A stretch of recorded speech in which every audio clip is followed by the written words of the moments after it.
देखिए, ब्रिटिश राज में इंडिया को काफ़ी ज़्यादा नुकसान हुआ है और इसका जो टोटल एस्टिमेट अमाउंट लगाया गया था वो $45 ट्रिलियन का अमाउंट लगाया गया था, जिसको हम पिछली वीडियो में डिस्कस कर चुके हैं कि कैसे और कितना ये जो अमाउंट है वो निकल के आया है। लेकिन इसके अलावा भी इंडिया को काफ़ी ज़्यादा नुकसान हुआ था ब्रिटिश राज में। कुछ इंसिडेंट्स जो हैं वो लोगों को याद रह गए, जैसे जलियांवाला बाग में जो लोग मरे थे 370 के आसपास, और सॉल्ट मार्च जो हुआ था, ये सारी चीज़ें लोगों को याद रहेंगी। लेकिन इसके अलावा भी बहुत ज़्यादा नुकसान हुआ था इंडिया को, चाहे आप इकोनॉमिक के टर्म में ले लें, चाहे आप ट्रेड के टर्म में ले लें, या आप जो हमारा एरिया जो लॉस हुआ था उसके फॉर्म में ले लें। नुकसान तो इंडिया को बहुत ज़्यादा हुआ। तो आज हम इस वीडियो में वही बात करेंगे कि क्या क्या नुकसान हुआ है इनके अलावा ब्रिटिश राज में हमको। तो देखो, सबसे पहले चलते हैं तो ट्रेड लॉस। तो ट्रेड लॉस हुआ था इंडिया को, जहाँ ब्रिटिश राज आने से पहले इंडिया जो है रॉ मटेरियल को एक्सपोर्ट करता था, चाहे वो सिल्क ले लीजिए, कॉटन, शुगर या स्टील जो होता था, उसको इंडिया एक्सपोर्ट करता था। ब्रिटिश राज आने से पहले इंडिया एक एक्सपोर्टर था। लेकिन जैसे ही ब्रिटिश राज आया, इंडिया को उसने लूटना शुरू किया, तो जो ब्रिटिश राज के दौरान इंडिया इन चीज़ों का भी इम्पोर्टर हो गया जो इंडिया में खुद बनती थी, चाहे कॉटन, सिल्क, वुलन क्लोथ्स, और जो लाइट मशीनरी जो ब्रिटेन ने अपनी फैक्ट्री लगाने के लिए मंगवाई थी। तो इसकी वजह से जो ट्रेड लॉस हुआ इंडिया को वो काफ़ी ज़्यादा हुआ। देखिए, जो एक्सपोर्टर से इंपोर्टर इस वजह से बना इंडिया, जो भी ट्रेडिंग होती थी इंडिया से बाहर के कंट्रीज़ में, वो पहले सामान इंडिया से ब्रिटेन लेके जाया जाता था बहुत कम दामों में, और ब्रिटेन से सारा जो सामान था उसको एक्सपोर्ट किया जाता था पूरी यूरोप में या अदर नेशंस में। तो जिसकी वजह से इंडिया को उनकी अपनी ही सामान की कीमत जो है बहुत कम मिलती थी, और जो उसकी ट्रू वैल्यू थी वो सारे ब्रिटेन वो ले जाता था। जिसकी वजह से जो कॉटन और सिल्क, वुलन जो रॉ मटेरियल थे, इनके जो फिनिश प्रोडक्ट थे उसको इंडिया को एक्सपोर्ट करता था, जहाँ वहीं पे इंपोर्ट करवाने की ज़रूरत पड़ने लगी, और जिसकी वजह से इंडिया को काफ़ी ज़्यादा इकोनॉमिक लॉस भी हुआ।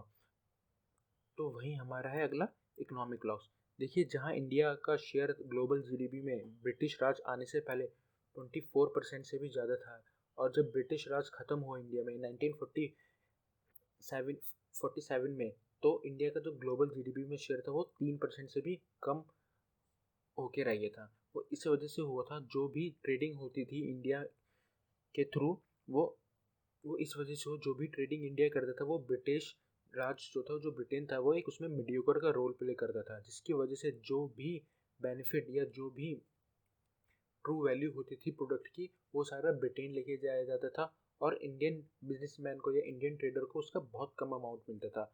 और जब इंडियन बिजनेसमैन खुद ट्रेड करने लग गए, तो उसका फ़ायदा भी ब्रिटिश को हुआ। वो इस तरीके से हुआ, जो भी सामान अगर कोई कंट्री, अदर नेशन इंडिया से खरीदना चाहता था, तो उसको पहले ब्रिटेन से एक काउंसिल बिल इशू करवाना पड़ता था, जो कि होता था सिर्फ लंदन में इशू। तो उसकी पेमेंट वहाँ गोल्ड और सिल्वर में होती थी, और जब वो सामान इंडिया से खरीदता था, तो उसके बदले वो उनको एक वो काउंसिल बिल देता था।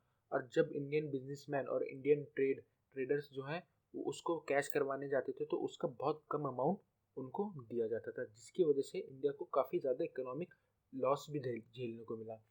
और अगर हम वहीं बात करें, जब ब्रिटिश राज आने से पहले इंडिया एक मैन्युफैक्चरिंग और एग्रीकल्चर में इक्वल शेयर था उसका जीडीपी में, इंडिया की जीडीपी में। लेकिन जब ब्रिटिश राज छोड़ के गए, तो इंडिया एक एग्रीकल्चर नेशन के नाम से जाना जाता था। वहीं मैन्युफैक्चरिंग को ब्रिटिश जो है वो पूरी तरीके से डिस्ट्रॉय कर दिया उन्होंने, क्योंकि जो भी इंडस्ट्रीज थी इंडिया में उसको वो शिफ्ट करके ले गए कहाँ, ब्रिटेन में। वो इस वजह से, क्योंकि जो भी कॉटन या सिल्क के यहाँ पे रॉ मटेरियल प्रोड्यूस होता था, और उससे जो फिनिश प्रोडक्ट बनता था, पहले तो इंडिया खुद बेचता था, लेकिन ब्रिटिश राज आने के बाद इंडिया इन चीज़ों को इम्पोर्ट करने लग गया, जिसकी वजह से इंडिया की खुद की इंडस्ट्री थी वो भी डिस्ट्रॉय हो गई। तो जिसकी वजह से जो है इंडिया को काफ़ी ज़्यादा लॉस झेलने को मिला। और इंडिया की जो सेविंग होती थी, जो ट्रेजरी, उस समय तो खैर गोल्ड और सिल्वर के फॉर्म में ही होता था, जो फॉरेन एक्सचेंज होता था, वो भी लॉस हुआ, इंडिया की सेविंग भी लॉस हुई। तो अगर हम सेविंग लॉस के बारे में बात करेंगे, देखिए, जब ब्रिटिश राज था इंडिया में, तो इंडिया को फोर्स किया गया था जो उनकी सेविंग्स को खोलने के लिए। वो इस वजह से, क्योंकि जो भी बेनिफिट होता था, जो भी ट्रेडिंग से मुनाफा होता था, वो सारा तो ब्रिटेन लेके जाया जाता था, जिसकी वजह से हमको इकोनॉमिक लॉस भी झेलने को मिला।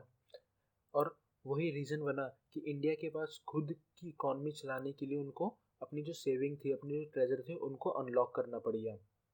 जब उसको अनलॉक किया तो उसका फ़ायदा भी ब्रिटिश को हुआ, क्योंकि ब्रिटिश ने उस समय हैवी टैक्सेस इम्पोज कर रखे थे इंडिया के ऊपर। आप इस बात का अंदाज़ा इसी बात से लगा सकते हैं कि 2011 में जब अमेरिकन एक्सप्लोरेशन कंपनी ने उस शिप को ढूंढ निकाला जो कि डूब गई थी, जिसको डुबाया था जर्मन्स ने, जो जा रहे थे इंडिया से ब्रिटेन, उसमें उन्हें कम से कम 200 टन जो है सिल्वर मिला था। और ये सिर्फ एक शिप की बात है, ऐसी हज़ारों शिप इंडिया से ब्रिटेन गई हैं। और जो इंडिया के आउटसाइड जो ट्रेजरी है वो सबसे ज़्यादा ब्रिटेन में ही मिलती है, जो कि इंडिया की जिसकी वजह से इंडिया को अपना खुद का कल्चर लॉस भी झेलने को मिला था। इसके अलावा जो है पॉपुलेशन लॉस भी हुआ था इंडिया को। अब जो है ग्रेट फेमिन बंगाल के बारे में तो सभी को पता है, जहाँ पे लगभग 25 लाख से 30 लाख लोग भुखमरी से मरे थे।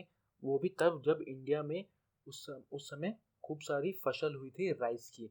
वो इस वजह से मरे क्योंकि जो भी फूड स्टॉक था उसको डाइवर्ट कर दिया गया था इंडिया से यूरोप की तरफ, उनके सोल्जर्स के स्टॉक पाइल के लिए, यानी उनके सोल्जर्स का जो स्टॉक्स था उसको भरने के लिए, जिसकी वजह से 3 मिलियन, लगभग 30 लाख लोग मरे थे। और इसके अलावा भी टोटल 31 सीरियस फैमिन हुए थे 120 साल के ब्रिटिश राज में, जिसमें से अगर आप इस बात से को कंपेयर करेंगे 120 साल के ब्रिटिश राज से और 2000 साल के जो पहले था ब्रिटिश राज से, वहाँ पे कम सिर्फ 17 फैमिन आए थे, और ब्रिटिश राज में ही 120 साल में 31 फैमिन यानी भुखमरी आई थी, जिसकी वजह से इंडिया को काफ़ी ज़्यादा पॉपुलेशन का लॉस भी हुआ था उस टाइम पे। और इसके अलावा जो है एरिया लॉस भी हुआ। आप सभी को पता है कि बांग्लादेश और पाकिस्तान पहले इंडिया का हिस्सा हुआ करता था, जो कि लगभग 20% होता है टोटल इंडिया का, जो कि ब्रिटिश ने वो स्लाइस कर दिया था। और इसके अलावा जो ट्रेडिंग रूट था